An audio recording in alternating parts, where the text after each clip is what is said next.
करूं बेनती सुनो मेरे मीता, संत टहल की बेला। इहाँ खाट चलो हर लाहा, आगे बसन सुहेला। औद घट दीनस रहनारे, मन गुरु मिल काज सवारे। ए संसार विकार संशय में तरियो ब्रह्म ज्ञानी। गुरु रूप प्यारी साध संगत जी, दासी का आप सभी पवित्र आत्माओं के श्री चरणों में कोटि कोटि प्रणाम है। प्रस्तुत वीडियो में परम पूज्य परम संत कृपाल सिंह जी महाराज जिज्ञासु भगत जनों के प्रश्नों के उत्तर दे रहे हैं। इससे पूर्व आपकी सेवा में गुरु प्यार का एक भजन प्रस्तुत है। आपसे विनम्र अनुरोध है, हमारे चैनल को लाइक करें, सब्सक्राइब करें व शेयर करें। धन सतगुरु धन गुरु रूप प्यारी साध संगत जी। कोई कहियो रे हरि आवन की मन भावन की। कोई कहियो रे पिया आवन की। आप न आवे लिख नहीं भेजे, बान पड़ी ललचावन की। आप न आवे लिख नहीं भेजे, बान पड़ी ललचावन की। कोई कहियो रे प्रभु आवन की मन भावन की। आवन की मन भावन की। कोई कहियो रे हरि आवन की। ये दो नैन कयो नहीं माने, ये दो नैन कयो नहीं माने। नदिया बहे जैसे सावन की।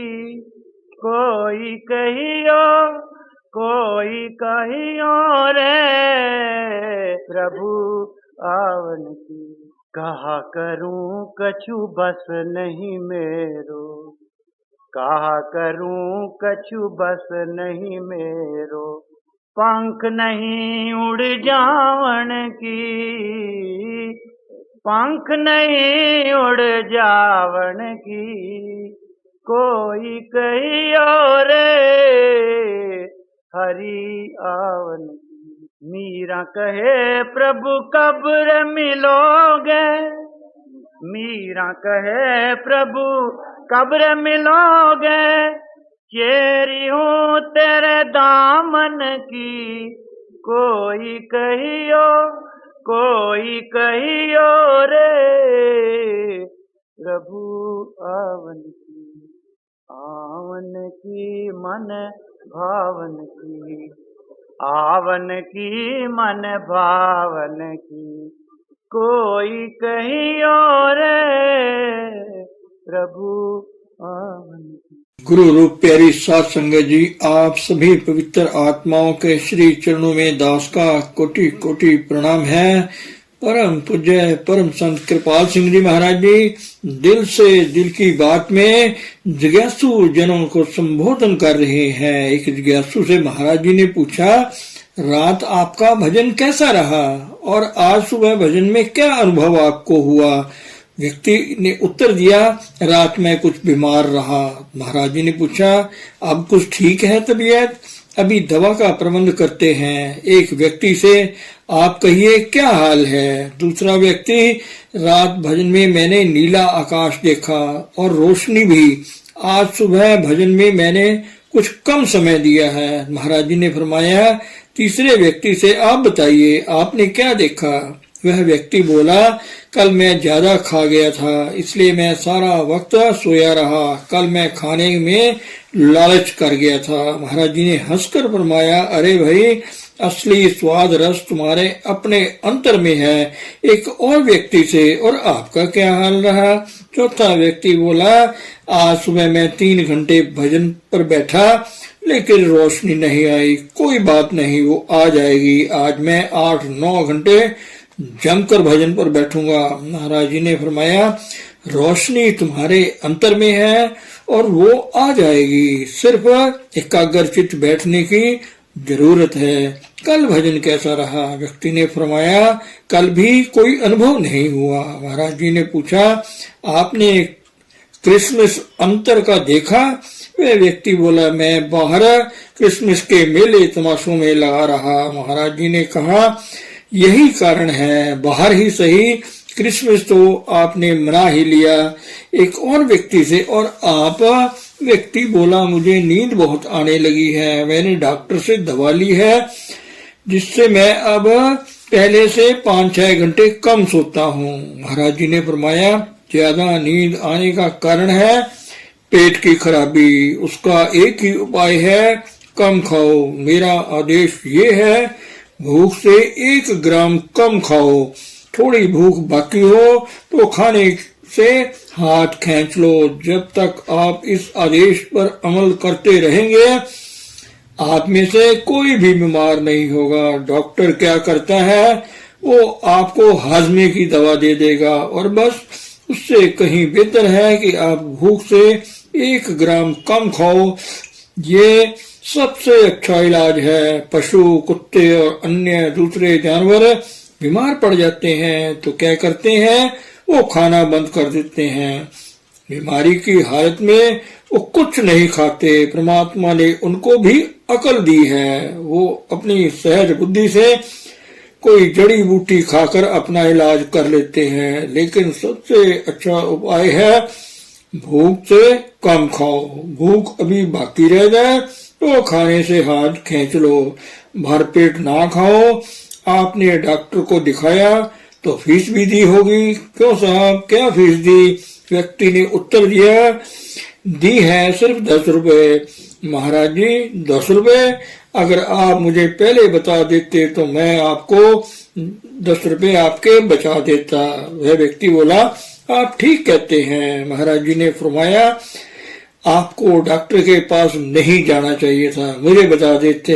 आप यहाँ मेरे पास रहते हैं, आपकी देखभाल मेरे जिम्मे है। फिर सवाल किया, महाराज जी, पिछले चंद वर्षों से मेरे मन में परमात्मा को देखने की तीव्र इच्छा जाग उठी है, क्योंकि मेरा जीवन सुखी नहीं रहा और मुझे हमेशा यह महसूस होता था कि जीवन में दुख ही दुख है। लेकिन अब जबकि इस भौतिक जीवन में मुझे रस आने लगा है, प्रभु को पाने की वो तीव्र इच्छा बहुत कम हो गई है। महाराज जी ने फरमाया, इसका कारण ये है कि आपकी तवज्जो बाहर की चीजों में लग गई है। प्रश्नकर्ता बोला, शायद मैं फिर बीमार पड़ जाऊं। तो महाराज जी ने फरमाया, देखो भाई, बाहर के सामान तुम्हारी सहायता के लिए हैं, भोगने के लिए नहीं है। गुजारे मात्र बरतो इनमाही, इनमें खचित होने की जरूरत नहीं। बरतने के बजाय आप इन्हें भोगने लग जाते हो तो आपकी तवज्जो का रुख बदल जाता है। आपका ध्यान उधर से प्रभु से हटकर दुनिया और दुनिया के पदार्थों में लग जाता है। ये स्वाभाविक है।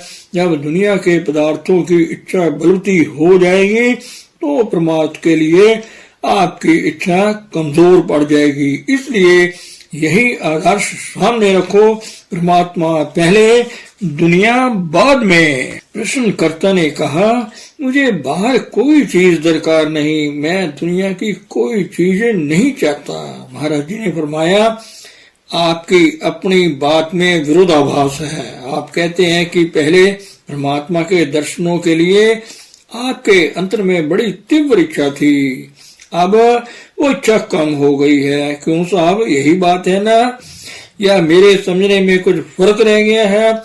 पहले वो इच्छा बड़ी तीव्र थी, अब उतनी तीव्र नहीं रही। एक अंधा आदमी भी समझ सकता है कि उसका क्या कारण है। आपकी तवज्जो उधर से प्रभु से हटकर बाहर दुनिया के पदार्थों में लग गई है। अगर आप पूर्णता कामना विहीन हो जाए तो अच्छा रहेगा। वो तभी होगा जब आप उस कर्ण कारण प्रभु सत्ता से नाम या शब्द से जुड़ेंगे, उससे पहले नहीं। उपनिषद का वाक है, वो क्या चीज है जिसके पाने से सारी इच्छाएं, सारी तृष्णाएं स्वतः समाप्त हो जाती हैं और हमेशा की तृप्ति आ जाती है। यह अवस्था शब्द के साथ जुड़ने से ही प्राप्त हो सकती है और शब्द का परिचय, उसका व्यक्तिगत अनुभव दीक्षा के समय आपको दिया जा चुका है।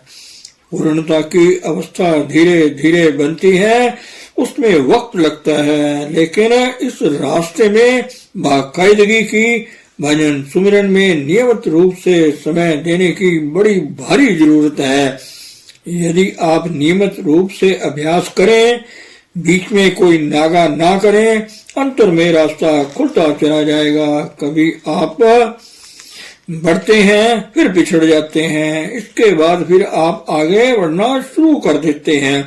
इस स्थिति को रोकने का उपाय यही कि नियमित रूप से डायरी भरें। डायरी में अपनी त्रुटियों और विकारों को बड़ी सख्ती और कड़ाई से दर्ज करें। जरा भी अपना लिहाज ना करें।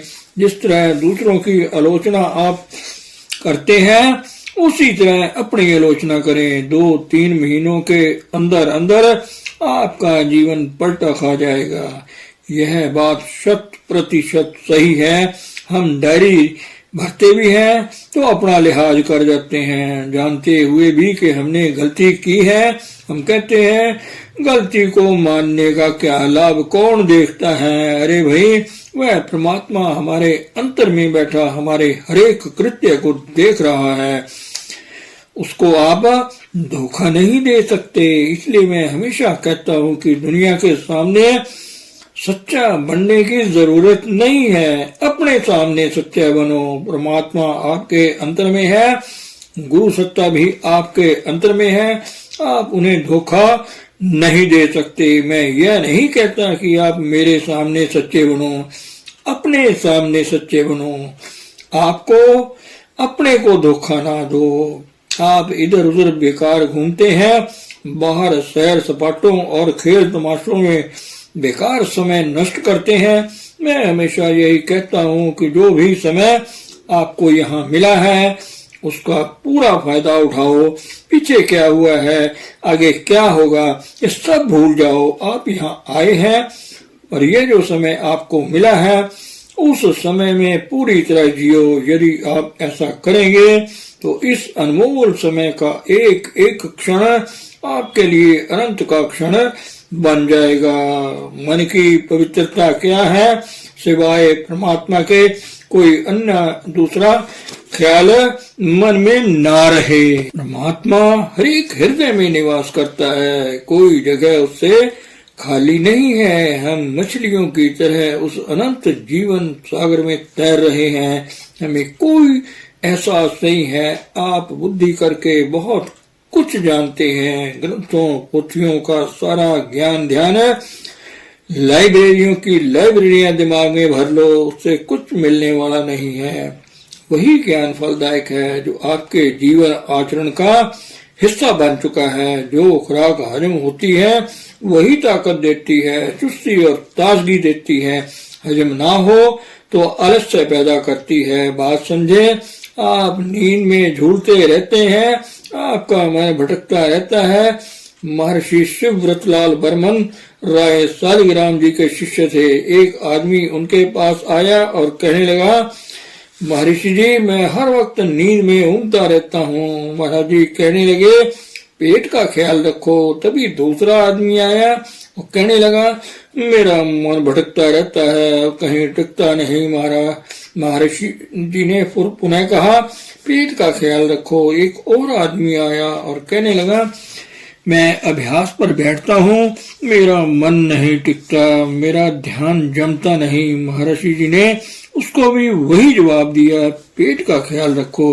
तीनों सवालों का एक ही जवाब था, पेट का ख्याल रखो। शेख शादी कहते हैं, अगर तुम इबादत अर्थात भजन सुमरन में तरक्की करना चाहते हो तो आधा पेट खुराक से भरो, चौथाई हिस्सा पेट का पानी से भरो और बाकी चौथा हिस्सा खाली रहने दो। खुराक पूरी तरह हजम ना हो तो बुरे बुरे सपने आते हैं। दिमाग की तह में दबी हुई बहुत सी बातें स्वप्न में उभर कर आती हैं और दिमाग पर असर डालती हैं। उससे सुस्ती और आलस्य भी पैदा होता है। उसका एकमात्र उपाय जो मैंने पहले बताया ये है कि जब थोड़ी भूख रह गई हो तो खाने का हाथ खींच लो, भर पेट खाना ना खाओ।